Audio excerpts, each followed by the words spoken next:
Bom dia, saúdo a todos com a graça e a paz da parte do Senhor Jesus.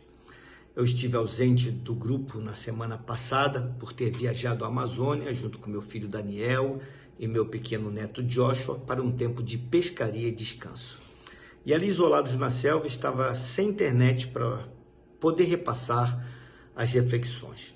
Foi um tempo muito especial, junto com outros irmãos e amigos, e seguimos agora com toda a família aqui em Florianópolis. Meu filho, minha norinha e agora com os 3 netos. Tempo de bênção e de refrigério da parte de Deus, a quem rendemos publicamente honra, glória e louvor. Também deixo aqui registrada a minha gratidão a cada um de vocês por todas as orações e mensagens carinhosas que recebi neste tempo. Amo a cada um dos irmãos. Continuaremos a partir de hoje as nossas reflexões com base no Evangelho de João e recomeçaremos de onde paramos. Por isto faremos a leitura dos versos 22 até o 31 do capítulo 14 do Evangelho de João, porque assim nos diz a palavra de Deus. Disse-lhe Judas, não Iscariotes: de onde procede, Senhor, que estás para manifestar-te a nós e não ao mundo? Respondeu Jesus: se alguém me ama, guardará a minha palavra, e meu Pai o amará, e viremos para ele, e faremos nele morada. Quem não me ama, não guarda as minhas palavras, e a palavra que estás ouvindo não é minha, mas do Pai que me enviou. Isto vos tenho dito, estando ainda convosco, mas o Consolador, o Espírito Santo, a quem o Pai enviará em meu nome, esse vos ensinará todas as coisas, e vos fará lembrar de tudo o que vos tenho dito. Deixo-vos a paz, a minha paz vos dou, não vou-la dou como a dá o mundo. Não se turbe o vosso coração, nem se atemorize. Ouvistes o que eu vos disse: vou e volto para junto de vós. Se me amasseis, alegrar-vos-eis de que eu vá para o Pai, pois o Pai é maior do que eu. Disse-vos agora antes que aconteça, para que quando acontecer vós creiais. Já não falarei muito convosco, porque aí vem o príncipe do mundo, e ele nada tem em mim. Contudo, assim procedo, para que o mundo saiba que eu amo o Pai e que faço como o Pai me ordenou. Levantai-vos, vamo-nos daqui.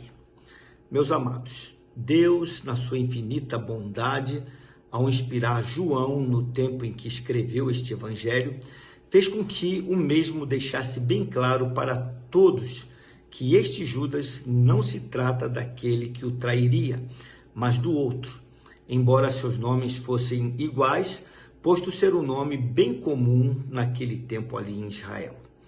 Parece que este Judas, como os demais discípulos, tinham a tendência de levar ao pé da letra tudo aquilo que Jesus dizia. Jesus havia acabado de declarar, conforme lemos no verso 19, o seguinte: ainda por um pouco e o mundo não me verá mais, vós, porém, me vereis, porque eu vivo, vós também vivereis. Então, como poderia o Cristo, o Messias, tão esperado pelo povo, ausentar-se e ao voltar não mais revelar-se a todos, mas somente aos seus discípulos? Como poderia o Messias cumprir o papel de libertador de toda uma nação, como era o esperado, se não se mostrasse a ela? Judas, não o traidor, não entendia que Jesus haveria de revelar-se de maneira espiritual, de uma forma tão plena em suas vidas, que não seria mais necessária a sua presença física aqui na terra.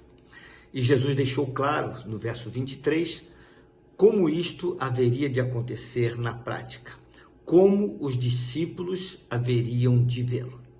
Disse o Senhor: se alguém me ama, guardará a minha palavra, e o meu Pai o amará, e viremos para ele, e faremos nele morada. Cito somente um acontecimento que se deu logo após a morte e ressurreição de Jesus, e que corrobora com estas palavras que Jesus aqui falou.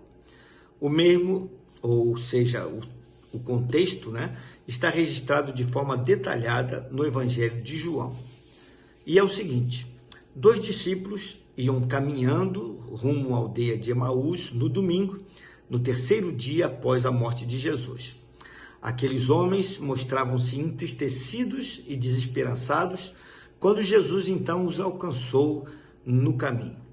Mas eles estavam como que impedidos de o reconhecer, afirmou o evangelista João. Jesus estava ali, andando com eles, mas eles lamentavam que ele estivesse ausente. Para eles, Jesus estava morto. Jesus então perguntou o que causava tanta preocupação a eles. Foi então que um deles, de nome Cleopas, perguntou se ele, Jesus, era por acaso algum estrangeiro e que estava desconhecendo os acontecimentos dos últimos dias. E Jesus então lhe perguntou novamente: quais acontecimentos? Então aquele homem começou a relatar passo a passo toda a trajetória de Jesus até o dia da sua morte, para justificar o motivo de tamanha tristeza e desesperança. Após o homem terminar o seu relato, Jesus dirigiu-se a ele e ao seu companheiro, iniciando com as seguintes palavras que estão registradas no Evangelho de Lucas, no capítulo 24, o verso 25, onde lemos o seguinte: Ó nécios e tardos de coração para crer tudo o que os profetas disseram. E a partir de tais palavras começou a lhes revelar as verdades contidas nas Escrituras Sagradas com respeito à pessoa e ao ministério do Messias. Enquanto Jesus lhes revelava o que as Escrituras diziam a seu respeito, os corações daqueles homens iam sendo inflamados de fé e de amor. Quando estavam já chegando na aldeia de Emaús, Jesus fez menção de passar adiante, mas foi constrangido por aqueles homens para comer algo ali e passar também a noite naquele local. Posta à mesa, Jesus tomou um pedaço de pão que ali estava e o abençoou e o partiu e lhes deu a comer. Neste momento, registrou o evangelista Lucas: se lhes abriram os olhos e eles o reconheceram. E quando isto aconteceu, no mesmo instante, Jesus ausentou-se dali de onde estavam. Então, eles se viraram um para o outro e disseram: porventura não nos ardia o coração quando ele no caminho nos falava, quando ele nos expunha as Escrituras Sagradas? Vocês entendem o exemplo que eu dei? Espero que tenha ficado um pouco mais claro para você o que o Senhor Jesus quis dizer com estas palavras. Se alguém me ama, guardará a minha palavra, e o meu Pai o amará, e viremos para ele e faremos nele morada. Amanhã falarei um pouco mais sobre este trecho do texto. Por enquanto, pense nisto. Vamos orar? Pai amado, Deus bendito, obrigado por mais esse diálogo tão precioso travado entre Jesus e Judas, não os Iscariotes, e por conta da pergunta que esse homem fez, o Senhor Jesus deixou muito claro que ele se faria presente na vida dos seus discípulos, ainda que de forma invisível, e que nós poderíamos perceber a sua presença e aprender a respeito do Senhor a cada dia por intermédio da palavra. Aqueles que amam o Senhor, amam a sua palavra, e na sua palavra recebem revelação, e a revelação que vem da parte do Espírito do Senhor, porque o Espírito do Senhor nos faz lembrar os teus ensinos e também nos revela outras verdades preciosas da parte do Senhor nosso Deus. Louvamos e bendizemos a Ti, porque o Senhor garantiu, como veremos amanhã, que nós temos a paz que somente Ele pode nos dar. Louvamos e bendizemos ao Senhor com todo o coração e o fazemos no nome dEle, do Senhor e Salvador Jesus Cristo, ao qual seja honra e glória e louvor hoje para todo sempre. Amém. Meus queridos, tenham uma abençoada segunda-feira. Fiquem na paz do Senhor.